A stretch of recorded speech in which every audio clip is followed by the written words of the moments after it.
Hello guys, আপনাদের সাথে আজ একটা বিশেষ গল্প শেয়ার করব। এই গল্পটা হলো আমার বোনের এক বান্ধবীর সম্পর্কে। আমার বোনের সেই বান্ধবীর নাম ছিল রুবাইয়া। বলে রাখা ভালো, সেই রুবাইয়া আপু খুবই হাড়কিপ্টে। মানে তরকারিতে একটু লবণ পছন্দ করতো না, একটু বেশি তেল পছন্দ করতো না। তার নাকি সব টাকা ধ্বংস হয়ে যাবে এর ভয়ে। তো একদিন আমি তাদের বাসায় বেড়াতে গেলাম।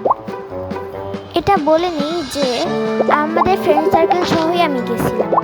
তো যাওয়ার পরে সেই রুবাইয়া আপু চা বানাতে দিল, অথচ সে এক ফোঁটাও চিনি দিল না কারোর চাই। কেন জানেন?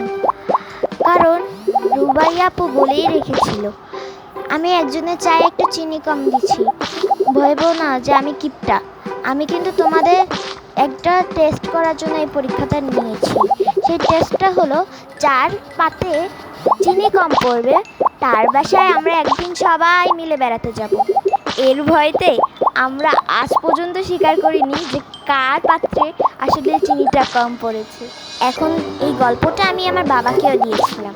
আমার বাবাও আবার সেই রুবাইয়াপুর মতন খুবই কিপটা। তারপরে থেকে আমার বাবা দুধ চা বানালে দুধ কম দিত। কেন জানেন? বলে রাখতো, আমি কিন্তু একজনের চায়ে দুধ কম দিয়েছি। যার চায়ে আমি দুধ কম দিয়েছি তার বাড়িতে আমরা সবাই মিলে একদিন বেড়াতে যাব। এর ভয় থেকে ও আর বলেনি যে কার চায়ে দুধ কম হলো আর কার পাত্রে চিনি কম হলো।